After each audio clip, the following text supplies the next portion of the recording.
Ciao, welcome to a new class. I'm Giulia and today we talk about focus. Let's dive in. So, the focus is a super important topic. It's one of the pillars of photography. Let's see why. The focus is the optimal sharpness in a certain part of your frame. It's not a point, but a plane, and it can make or break an image. I've got 3 visual examples here of focus. In this first image on the left, the focus is on my herbs. Why? Because the herbs are the brightest part of the image and also the most contrasty because of their color. Obviously, my subject is red, so the herbs are green, and because of their color, they really stand out. So my focus should be on the part of the image that stands out the most. In the image in the center, on this beautiful tiramisu, the focus is here on the garnish. Why? Because the garnish is generally an anchor point for the viewer's eyes to tell the viewer's eyes where to stop. So the focus should be on those anchor points. And in my third example, the noodle pool, you can see that both the noodles and the bowl are in focus. That's because they're on the same focal plane, and I will explain more in details in the next slides. So, what is focus? You must learn to focus, young grasshopper. So the focus is a plane. So basically, you can imagine it like a glass window in front of your lens. So if you tilt your camera to a certain angle, the focal plane will change. So if you're looking down at an image at a 45-degree angle, the focal plane will be somewhere at the top, so like at the top of your subject, and then the focus will continue either below or up your subject. So there will be other parts of the frame that are in focus, not only the point, the exact point where you place your focus, but other portions of the image will be in focus. So you need to be aware of the fact that the focus is a plane and not a single point.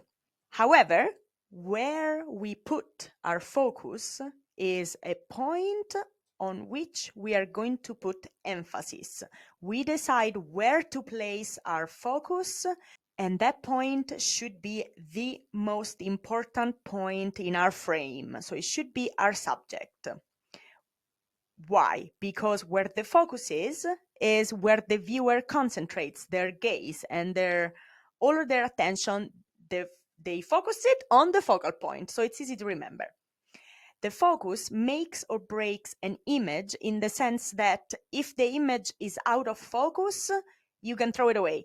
It's not recoverable. It's not something that you can then maybe like recover it in Photoshop or Lightroom. No, if the focus of an image is wrong and your focus is on the wrong subject, then the image is not as powerful as if the focus was in the right part of the image. So how do we focus? We can do this in a variety of ways. So we can use the camera autofocus, or we can use manual focus.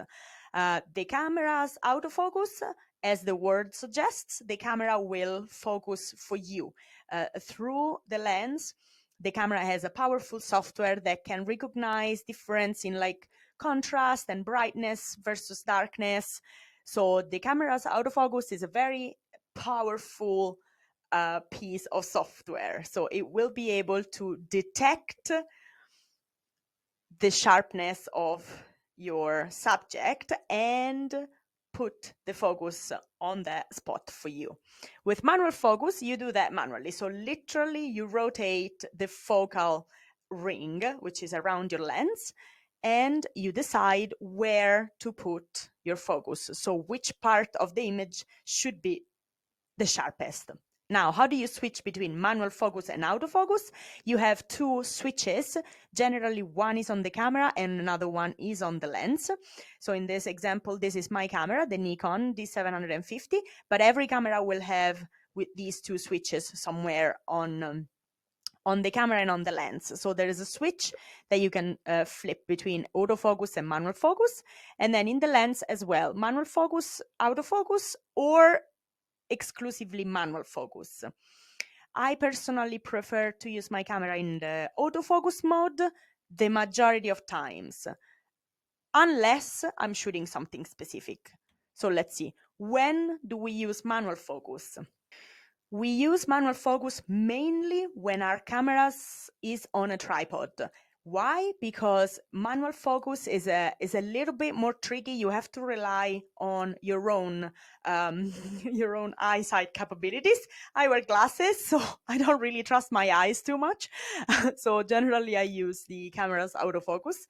But if the camera is on a tripod, then I am more confident that my focus will not change, because if you focus on something and then you move the camera even slightly, the focus will change. So you need to have the camera stable on a tripod so that you can make sure that when you focus on your subject, nothing's gonna move. So the focus will stay the same. And that's why it's important that if you shoot in manual focus, not only does your camera need to be stable on a tripod and don't move, but also your subject cannot move. So if you're still in the process of setting up your scene and you don't really know where your subject is gonna go, you're just trying things around, then manual focus is probably not the best option for you, because you're gonna end up focusing on a subject and then you're going to move that subject, so the focus is going to change. So it's better to use autofocus until you're sure that your subject is going to be placed in that exact spot. So everything needs to be still for you to use manual focus in the most effective ways. Sometimes when you're shooting with flash, for example, or when you're shooting like a dark and moody image in low light conditions, the camera's autofocus has trouble detecting those edges in your subject, so it might have trouble using the autofocus. So you might have to use manual focus in those instances. When you shoot with flash, for example, oftentimes in the studio everything is a little bit dark because we only want the light off from the flash. So in those cases, maybe the camera will have trouble focusing. So I tend to use manual focus in those conditions. Manual focus is also very useful if you're shooting macro photography. Again, on a tripod and everything needs to be still, because with macro photography, you want to make sure that the depth of field is very shallow, and we have a class on depth of field. So if you don't know what it is, go check out the class on aperture and depth of field. But basically, the depth of field is the portion of the image that is in focus, and everything else is blurry. So with macro, generally the depth of field is very, very shallow, so you need to be extra careful, and the focus needs to be like pinpointed in the exact spot where you want it, otherwise the image won't be as effective. So sometimes when I shoot macro, I will use manual focus just to make sure that I have the focus pinpointed exactly where I want it. Or another instance why you might want to use manual focus is that if the subject that you are trying to focus on is outside of the autofocus area. Cameras have the autofocus area, which looks like this when you look in the viewfinder or even on your live view screen. The autofocus area looks something like this. And as I mentioned here, the center points of the autofocus are more reliable, meaning the camera has less trouble focusing on those and it's faster to focus on these points that are in the center. Everything else that is around, the camera can still focus, obviously, but it might be less accurate and it might be a little slower. However, some cameras have a smaller focus area, meaning there is a bigger edge around the focus area where the camera cannot use the autofocus. So if your subject is somewhere here, the camera will not be able to focus on it with the autofocus. Therefore, you might want to use manual focus for that. But let's take a step back and analyze some of the autofocus modes that the camera has. So personally for food, I recommend you use the single point autofocus. What does that mean? Single point autofocus allows you to choose one of these autofocus points. Now, the number of these little squares, these are the focus points. The number of these little squares will depend on the camera model that you have. If you have a beginner camera, you might have fewer of these squares. Maybe you have like one here, one here, one here, one here, one here, one here. If you have a more professional camera, then you will have a lot more autofocus points. But basically, the single point autofocus will allow you to choose, and you can choose it with the D-pad at the back of your camera in the majority of brands. And it will allow you to choose which point you want to place your focus. So if your subject is right in the middle, then you will select this focus point, which means the camera will focus on whatever is here in the frame. So our subject will be placed right here behind this central focus point. If we want to use the rule of thirds, for example, and our subject is somewhere around here, then we might want to use one of these 4 focal points here, just to choose exactly where our image is going to be sharp. For food photography, I recommend avoiding using the auto area mode. The auto area mode, basically, it's an autofocus mode where the camera just chooses where to place the focus herself.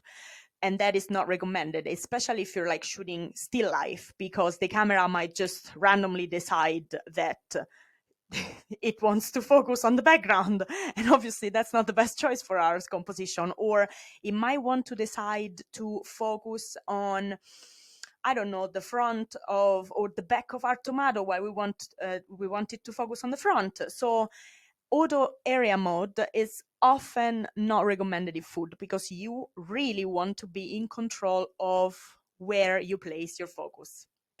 What if you're shooting action shots or things that are moving? Because that's a little bit more tricky. So I don't recommend manual focus in these cases. What you can do, probably the best solution for you, is using continuous autofocus in a dynamic area mode. What does it mean? So continuous autofocus in a dynamic area mode means that you can choose, if we go back to the diagram here, you can choose the spot where you place your focus, and while the subject moves, the camera follows the subject. So the focal point follows that subject, and the camera continuously changes the focus based on how the subject moves. So if you're shooting, for example, some hands doing things, right? You can put your focal point on the hand, and if the hand moves to the right, then because of the dynamic area mode, the focus point will also move to the right. It will just follow the hand, and the camera will continuously refocus based on where the hand moves. If it moves forward, it will refocus to bring the sharpness back, like forward. And if it moves backwards, the camera will refocus to bring the sharpness backwards. So if you're shooting action or moving things, these two are the settings that I recommend personally.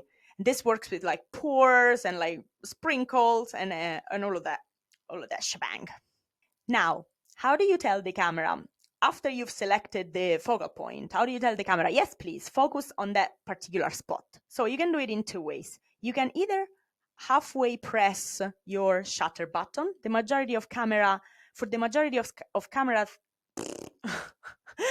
the majority of cameras, this is the standard default setting, basically. So if you press your shutter button halfway, you will almost always hear beep, beep, beep, like a little beep.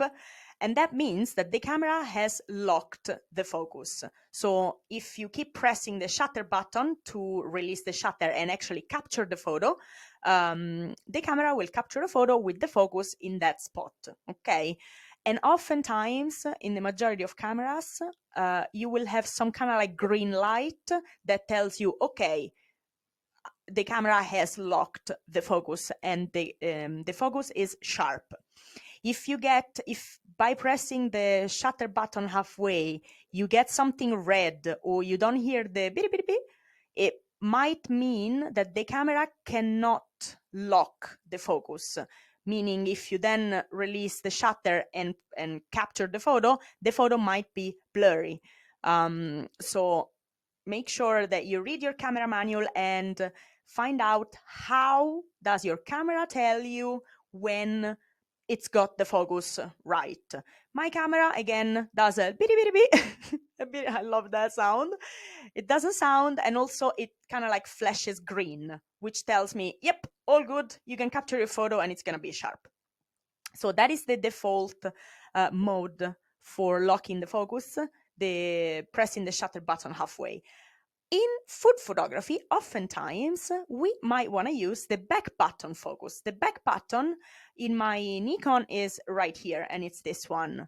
The majority of cameras will have it somewhere in this area anyway, because as you grip the camera, it's the most convenient way for you to press it with your thumb. So it's a button roughly in that area of the camera, basically. What does it do? So by using the back button to focus, and this is something you have to set up in your camera. So have a look at your manual or Google it to find out how to set up the back button focus on camera model. Okay. So by telling the camera that you want to lock the focus by pressing the back button, what's happening is that you're basically dividing the focus from the shutter release, so from the actual capture of the photo.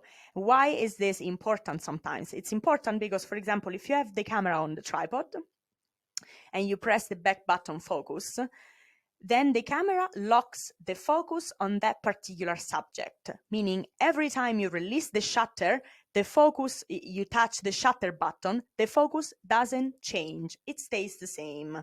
So not only is it faster, but it's also safer, because sometimes with the autofocus, you might have trouble, like the camera might just go and try and focus again and again and again. And oftentimes it might focus just that millimeter forward or backwards that will change how your photo looks. So by using the back button focus, you make sure that once the focus is locked, you can release the shutter and take as many photos as you need, and the focus will not change. If you don't have that feature, every time you press the shutter, the camera will refocus. So in a food photography scene, as we know, we oftentimes have to take several pictures to look at how our props are working together, if we want to put a different napkin in, or if that fork looks too big, so we want to swap it for a smaller one, or if we want to move that little salt pot just a millimeter to the left or to the right. Every time we take a photo of all these different props moving, we don't really want to refocus necessarily. So by using the back button to focus, instead of using the shutter release, you basically separate these two actions, the focus from the image capture. Now, the $1 million question, where do I focus? Where do I place my focus? Now, it really depends on the storytelling and what you want to say with that image. These are two images of the same exact subject and scene, except by changing the focus, I completely changed the storytelling in these images. The image on the left, I focused on my beautiful friend and model and her beautiful smile. So this picture becomes more about the person than about the sandwich. In the picture on the right, on the other hand, my focus is on the sandwich. So that picture focuses more on the sandwich, like the sandwich is the hero.